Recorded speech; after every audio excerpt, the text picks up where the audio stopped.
вздрогнув, проснулся от еле слышного стука в входную дверь. Это была одна из тех беззвездных зимних ночей, когда мрак становился густым и осязаемым, окутывает еще скованное сном сознание, не позволяя мыслить логически. Никто в здравом уме не встанет из-под теплого одеяла в объятии остывшей за ночь квартиры, чтобы узнать, кого же принесло на порог в 3 часу ночи. Но я почему-то встал. Медленно мои пальцы двигались вдоль стены в поисках выключателя, так и не обнаружив его, хотя, казалось бы, в этом маленьком помещении все давно было заучено наизусть. Поэтому ко входной двери я подошел в темноте и поначалу прислушался. Около минуты царила полная тишина. Из подъезда не раздавалось ни единого звука. Я уж подумал, что стук мне просто приснился. Как вдруг прогремели 2 сильных и настойчивых удара, заставившие меня вздрогнуть от неожиданности. Это уже была форменная наглость. Испуг сменился злобой, и я резко повернул ключ, рывком распахнул дверь. На лестничной площадке было пусто. Ни сверху, ни снизу не доносилось эхо удаляющихся шагов того шутника, что решил развлечься таким странным способом.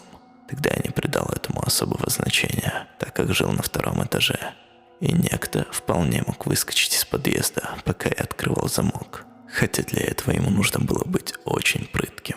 Поежившись от входящего в квартиру холода, я поскорее запер дверь и, наконец, включил свет в прихожей. Упрощенная планировка моего однокомнатного жилища, как ничто другое, способствовала появлению сильных сквозняков.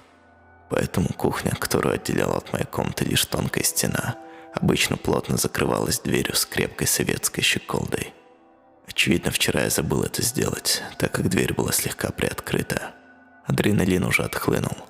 Мозг медленно засыпал, потому руки автоматически закрыли засов, а послушные ноги нанесли мое сонное тело обратно в кровать. Ночь, рассекаемая снегопадом, продолжала вытягивать свет из всего сущего. Я моментально провалился в сон без сновидений.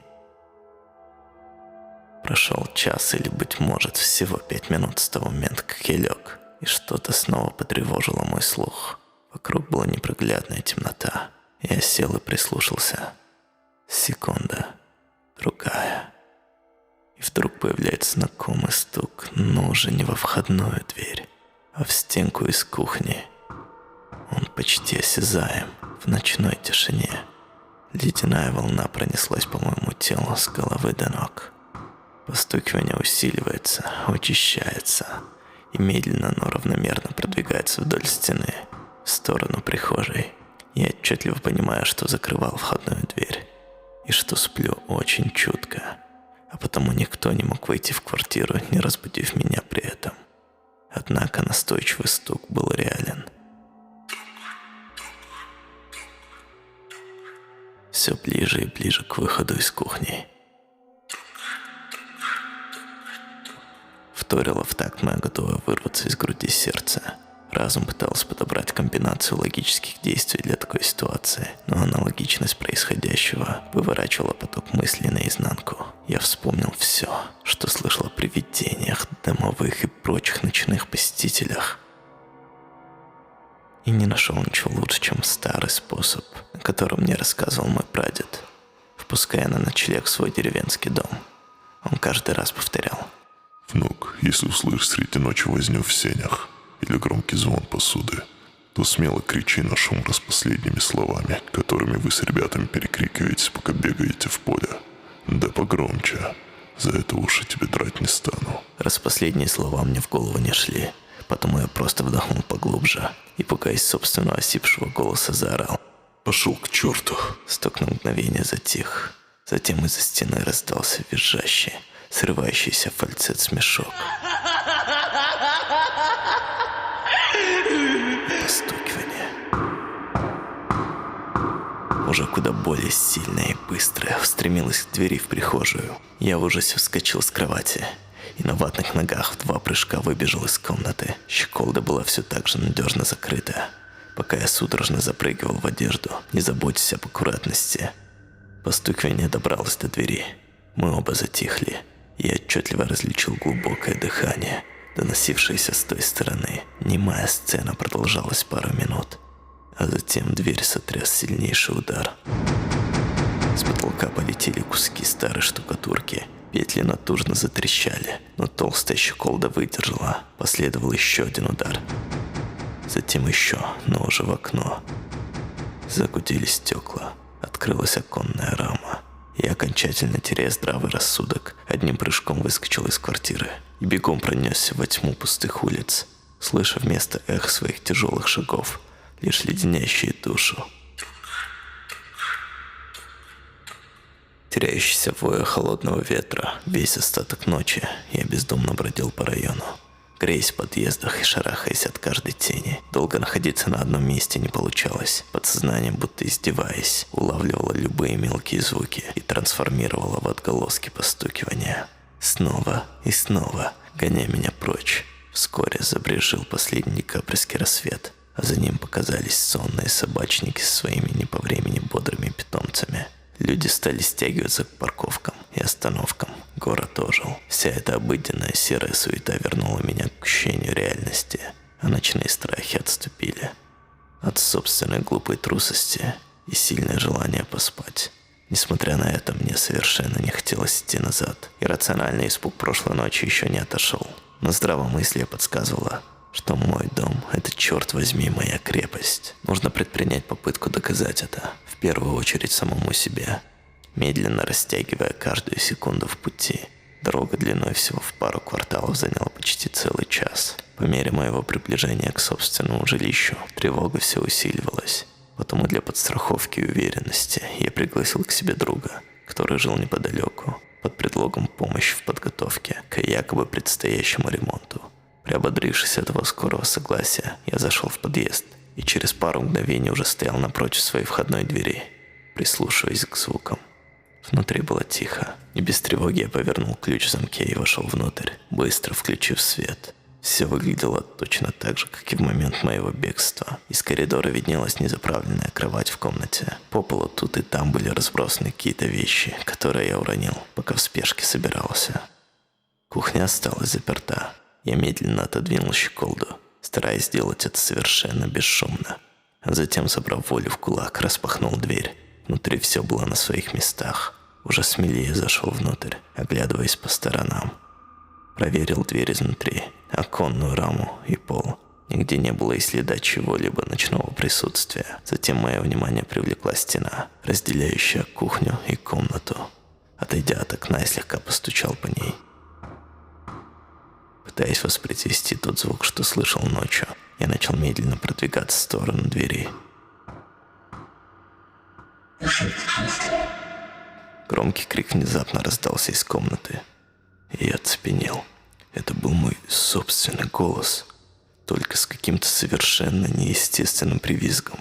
Пару мгновений я стоял не в силах пошевелиться от страха, а затем рванулся к выходу. С размаха ударив плечом в кухонную дверь, посыпалась старая штукатурка, но дверь не поддавалась. Щеколда оказалась закрыта с той стороны. Я стоял, тупо глядя вперед, и тяжело дышал. В попытке осознать происходящее зазвенел мобильный телефон, который остался в полке коридора. Пару секунд мелодия громко оповещала о входящем звонке, а затем прервалась. Мой голос с другой стороны спокойно отменял встречу с другом, который, насколько я успел разобрать, звонил предупредить о том, что слегка задерживается, но прибудет с минуты на минуту. Это послужило последней каплей, переполнившей чашу моей храбрости. Я в ужасе отступил от двери, вскочил на подоконник и открыл кухонное окно. Нужно было убираться отсюда любым способом. Внизу за прошедший месяц намело немалый сугроб, да и второй этаж был не то чтобы высоко от земли.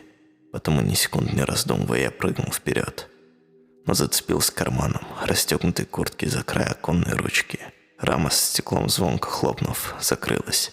Резкий рывок слегка изменил траекторию моего падения, и я весьма болезненно ударился, приземлившись далеко от центра того сугроба, в который целился. Чертыхаясь и держась за отбитый бок, я кое-как встал на ноги и неожиданно для себя обнаружил, что эта оплошность, вероятно, спасла мне жизнь. В центре сугроба, слегка присыпанный вчерашним снегом, торчал острый обломок железно-ржавой трубы, которая, если бы не случайность, с легкостью пронзила бы меня насквозь. Быть может, это было просто совпадением, Но в тот момент мой объятый паникой рассудок незамедлительно связал события, происходящие в квартире. Чей-то замысел пытался провести меня по тонкому мостику между тысячами вероятностей, прямиком к смерти. Так я думал в тот момент. Именно этот факт осознания чужеродного вмешательства придал мне сил, породив нечто вроде благородной злости. Я не бежал прочь в панике, а думал вернуться в свой подъезд. И сев около собственной двери, я размышлял долго, очень долго, раскладывая все, что случилось на иллюзорной полочке здравомыслия. День сменился вечером, и вскоре темные руки ледяной ночи вновь объяли все вокруг. Из квартиры не доносилось ни звука. Холод и дрема все сильнее наваливались на меня, а в голову, как назло, не шла ни одна отдельная мысль. Прошел еще час, с тех пор, как я в последний раз вставал на ноги, прохаживаясь по лестничной площадке. Сон валил с ног, и только пробирающий до мозга костей мороз, сочившись сквозь неплотные окна подъезда, хоть как-то бодрил. Наконец я понял, что сил больше нет. Голоден, страшно замерз, и вот-вот усну прямо на полу. Все это напрочь вытеснило страх, отодвинув его на задний план. Ключи от квартиры остались внутри. Потому я не придумал ничего более идиотского, чем просто постучать в свою собственную квартиру, в изнеможении навалившись на стену рядом. Прошло не более минуты, как вдруг дверь плавно приоткрылась. Смутно отдавая себе отчет в своих действиях, я схватил ручку, резко дернув ее на себя, заскочив в квартиру и захлопнув дверь, закрыв замок изнутри. Ноги подкосились от ужаса. Я сидел в кромешной темноте коридора, тяжело дыша, ожидая своей участи. Неожиданно со стороны лестничной клетки раздались два сильных удара и разочарованный визгливый вдох. Затем повисла звенящая тишина. Я, слабо веря во все происходящее, постепенно осознал, что все закончилось. Мне совершенно случайно удалось победить в этой странной, инфернальной игре. А затем услышал слабый стук в двери к соседям напротив.